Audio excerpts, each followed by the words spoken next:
7 underrated hacks or tricks to read more books. That's what we're going to be discussing in today's video. Let's get started.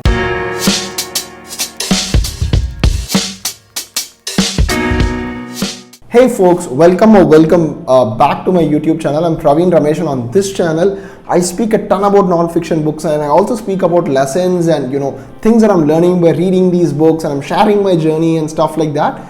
And if you want to get along, do ensure that you subscribe or follow along. So as I told at the start, we're going to be speaking about 7 underrated hacks or tricks that have helped me read more. So I'm not going to elaborate whether it's scientifically backed and things like that.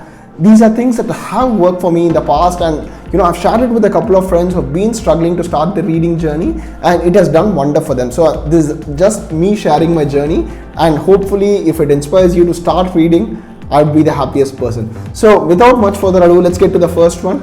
Change your attitude towards reading, because as kids and as people who've grown up in societies where reading has always been treated as a way to test your knowledge. So as a kid, you read books or you read things at a school or college, and you're obviously tested, right? So for me, for the longest time, books were about, I would read a non-fiction book or I would read a fiction book, try to remember every single detail that I read, or I would try to speak about it and try to ensure that I'm taking a lot of notes, I'm ensuring that I remember a lot of things, only to realize that the process was too overwhelming and exhausting.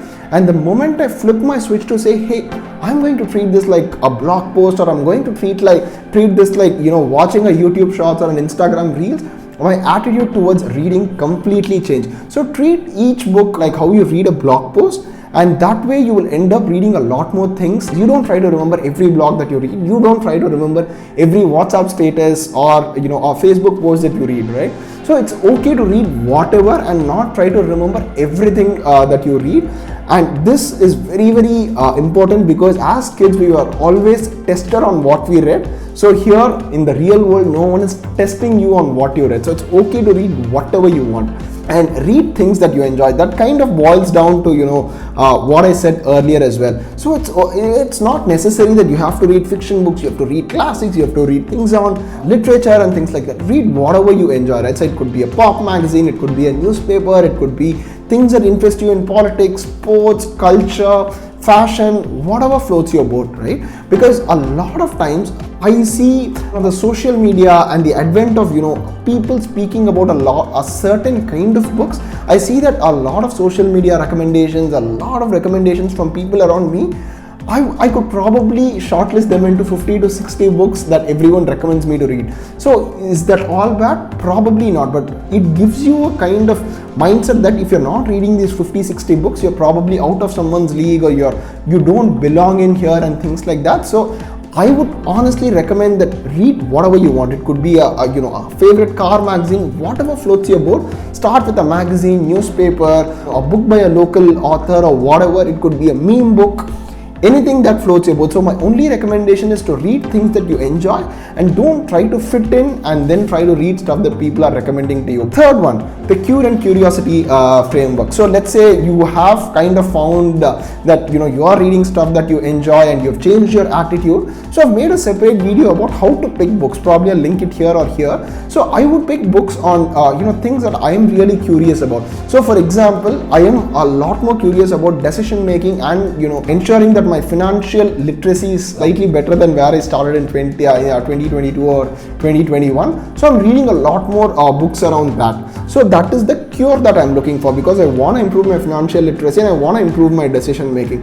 Whereas naturally I'm very, very curious about psychology. So I am fulfilling my curiosity by reading psychology. I'm fulfilling my cure, which is things that I'm looking to cure in my life, which is financial literacy and decision making. So always think about, hey, what am I naturally curious about? So it could be anything, any subject on this whole wide world, and then probably you could pick up a book on that. Or you could just think about, look inward to see, hey, what has been troubling me for a very, very long time. So probably you could pick a book that will help you at this point of time in your life, and then probably that could help you build a reading habit. So that's my third tip.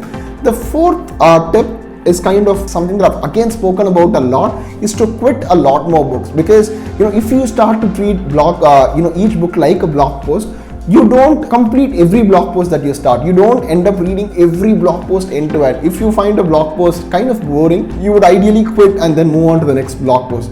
Same with a YouTube video. You don't watch every YouTube video for 15, 20, 25 minutes. You watch it for 5 to 7 minutes. You speed read, you speed watch at 1.5x or 2x. So I would say follow a similar approach to books as well. Like how you watch a video or how you read a blog post. And if it interests you, let's say 20-30% into a blog post, like how if you're really interested you end up completing the blog, you should complete a book only if it keeps you hooked, because it's not your responsibility that you've got a book that you have to complete it cover to cover.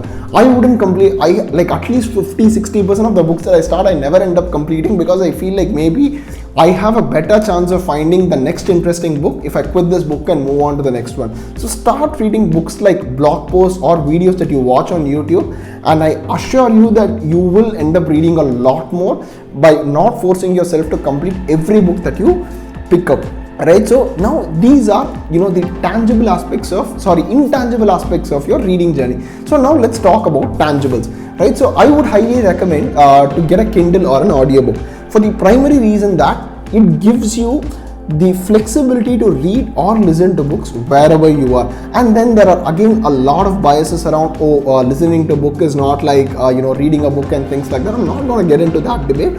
My only request to you is, if you're listening to an audiobook, ensure that you're only listening to an audiobook, so that you're kind of at least picking up something. Especially it's true for non-fiction books, you end up picking up something from the book that you can implement in your life. So I would say the first tip I would give you to the tangible aspect is to ensure that you get an audio book subscription, or let's say a Kindle, so that it just gives you the flexibility to read whenever you have that inspiration to read. Right, so that's the fifth one. The sixth one is to build a routine around reading. So it helps again if you have a physical environment and a specific time that you read. So I usually prefer to read a lot more non-fiction books in the morning, because I don't want to kind of get inspired towards the end of my day and end up losing my sleep. So I like to go to bed pretty early in the day. So I try to read at least for 20 to 30 minutes in the day, though I haven't been consistent off late. But whenever I've had like a good run with reading, it mostly has been in the morning. So I would highly recommend to build a physical environment or a routine around reading in whatever time is convenient for you, right? And then have an outlet to speak about books. So that would be my seventh tip, right? So have an outlet. So for me, it is this YouTube channel. I have a small group of friends where I discuss books very, very passionately. I speak to them about, hey, I read this is what I learned, have you applied this to your life? So I constantly have an output where I speak about books, and I kind of keep discussing. That gives me the dopamine high to ensure that I continue to read. So, and this boils down from the fact that you're reading about things you're curious about, or things that you're personally going through in your life, and then you will be surprised at the amount you will end up reading a lot more, because in a user group someone will ask you, hey, have you considered this angle? Probably to answer that question you will read one more book. So I would say always have an outlet. It could be an online user forum, or it could be a YouTube channel, or whatever floats your boat, but always have a forum to speak about books, right? So that's my seventh tip. And last and the final one, do stuff that you really enjoy. So be it productivity, be it reading, be it any habit.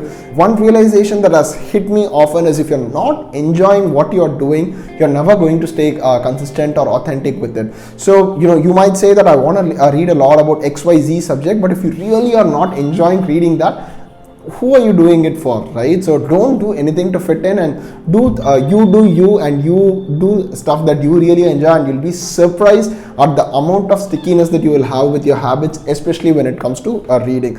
So do let me know if any of these tips kind of struck a chord with you, and I'd be happy to include any more tips, or make a better or a new video with the newer tips that have come in. Until I see you in the next video, this is Praveen Ramesh signing off.